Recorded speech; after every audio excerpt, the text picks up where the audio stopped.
আমরা আজকে সকালবেলা একটা মন্ত্রণালয়ের বিজ্ঞপ্তি পড়লাম, সেটা হচ্ছে যে দেশের অর্থ বছরের সময়কাল পরিবর্তনের সিদ্ধান্ত নিয়েছে সরকার। নতুন সময়কাল হবে এপ্রিল মাস থেকে শুরু হয়ে পরের বছরের মার্চ মাস পর্যন্ত। এতদিন ধরে জুলাই থেকে জুন এই সময়কাল ধরে অর্থ বছর হিসাব হচ্ছিল। তো এই সিদ্ধান্ত নেওয়ার পিছনে তারা জানাচ্ছেন যে জুলাই আগস্ট মাসে বর্ষাকালে অবকাঠামোগত উন্নয়ন কার্যক্রম চলমান থাকে, ফলে বর্ষার কারণে একদিকে কাজ দীর্ঘায়িত হয়, কাজের গুণগত মান ক্ষতিগ্রস্ত হয় এবং ব্যাপক জনদুর্ভোগ সৃষ্টি হয়। এপ্রিল মার্চ মাস পর্যন্ত সময়কে অর্থ বছর হিসেবে ব্যবহার করা হলে বর্ষার আগেই অবকাঠামোগত উন্নয়ন কার্যক্রম সম্পন্ন করা সম্ভব হবে। রেজাল্ট করেন রনির কাছে আমার প্রশ্ন, এই নতুন সিদ্ধান্ত কি ফলপ্রসূ হবে নাকি বুমেরাং হয়ে যাবে? মানে আপনার মতামতটা জানতে চাই। এটা খুবই জরুরি ছিল। এই যে একটু আগে বললো না যে কাঠামোগত পরিবর্তন দরকার, পলিসিগত পরিবর্তন দরকার, এটা হলো যে পলিসিগত পরিবর্তন একটা ভালো উদাহরণ।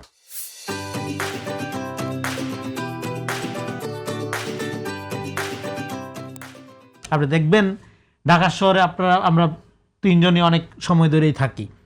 তো এখানে আমি একটা আগের আলোচনা থেকে একটু রিলেট করতে চাই যে দেখেন বাংলাদেশে কাঠামোগত পরিবর্তনের জন্য প্রথমে কিছু কিছু হইলো যে স্বল্পমেয়াদী এবং কিছু কিছু দীর্ঘমেয়াদী পরিকল্পনা নিতে হয়। এবং এই সরকার বাসের যেই উদ্যোগ, এটার মধ্যে আমি মনে করি না যে পপুলিস্ট কোনো উদ্যোগ আছে, কারণ এটা তো ডিরেক্ট সেবা দিতে হবে আপনাকে।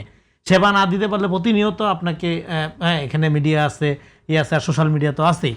আর এই শহরে তো কর্মজীবী নারীর সংখ্যা অনেক। এবং আবার একটা ভাই যে উদাহরণটা দিল যে হাতিরঝিল এবং গুলশান চাকা, ভাই ফার্ম গেট, মতিঝিল এগুলো তো আর গুলশান না, এগুলো তো আর হাতিরঝিলও না। ফলে আপনার হাতিরঝিলের যে অবকাঠামো, গুলশানের যে অবকাঠামো, সেখানকার যে আপনার পরিবেশ, সেখানকার যে রাস্তাঘাটের অবস্থা, সেটা তো মিরপুরের না, সেটা তো মোহাম্মদপুরে এরকম না। তো ফলে আপনার এই আরেকটা হলো যে ওই সমস্ত পরিবহনগুলো নিয়ন্ত্রিত প্রাইভেট পরিবহন, যেগুলো ছোট ছোট বাস যেগুলো চলতেছে, সেখানে নারীরা একদম হয়রানির শিকার হয় না তা না। নারীদের আলাদা, বাংলাদেশের প্রেক্ষাপটে নারীদের জন্য আলাদা বাস সার্ভিস বা আলাদা পরিবহন, গণপরিবহনের দাবি অনেক দিন থেকে ছিল। এটা দরকার, এটা সমস্ত রুটেই দরকার। এবং এটা আপনি যদি নারীদের সাথে কথা বলেন, কর্মজীবী নারীদের যাদের গণপরিবহন ফেস করতে হয়, তাদের সাথে কথা বললে আপনি বুঝবেন যে এটা তারা কিভাবে দেখছে, তারা কতটা ওয়েলকাম জানাচ্ছে। তো এটা একটা গেল ব্যাপার। আরেকটা হলো যে আপনি যেটা বললেন যে হ্যাঁ, আপনি ঢাকা শহরে যে আপনি চলাফেরা করেন, দেখবেন যে বর্ষাকাল শুরু হলে মনে হয় যে কাজ করার মৌসুম আসছে। হ্যাঁ, এবং কেন খোরাখুরি করা হয়, একটা ধান্দার ব্যাপার আছে। বৃষ্টি আসবে, সিমেন্ট ধুয়ে যাবে, ঢালাই আপনি একবার ফালাইলেন, বৃষ্টিতে তলায় যাবে, আবার বরাদ্দ বাড়ানো যাবে। হ্যাঁ, তো বৃষ্টি হলো খুবই লাকি মৌসুম। এই সমস্ত মানে কিছু প্রফেশনাল ঠিকাদার আছে, আমি সবার কথা বলছি না, যারা মনে করে সরকার একটা লুটপাটের ভালো খাত, হ্যাঁ, তাদের জন্য বৃষ্টি খুব সুন্দর একটা মৌসুম। কথায় কথায় আপনার বরাদ্দ বাড়ানো যায় নানা অজুহাতে। সো এইটা যদি অ্যাভয়েড করা যায়, ডেফিনেটলি জনদুর্ভোগ যেমন করবে, অপচয়ও কমবে। আরেকটা হলো গরিব মানুষের দেশ।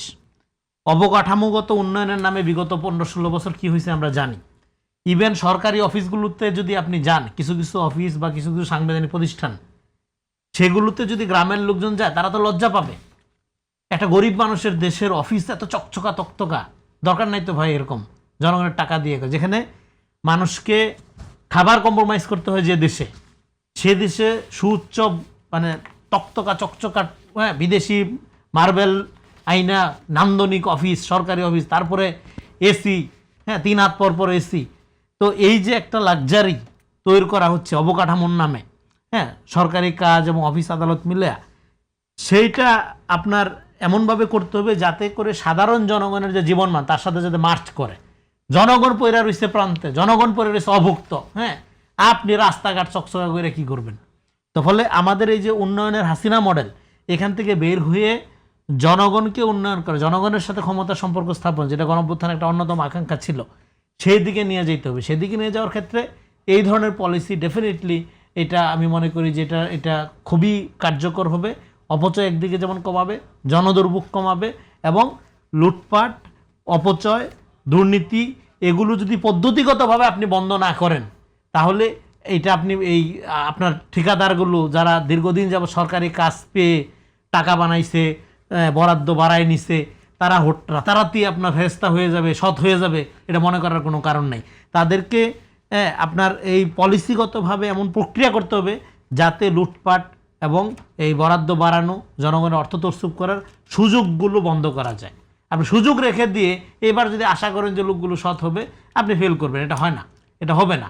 সো এটা যদি সুযোগগুলো বন্ধ করতে পারে, এবং অর্থ বছর এটা এক এক দেশে এক একভাবে হয়, আর আমাদের আবহাওয়া পরিবেশ প্রতিবেশ অনুযায়ী আমরা অবশ্যই অর্থ বছর নির্ধারণ করবো। যেমন আমরা শুক্রবারে ছুটির দিন ইয়া করি, কারণ আমাদের জমাবার আসতে আছে, পৃথিবীর বহু দেশে এটা রবিবার করা হয়।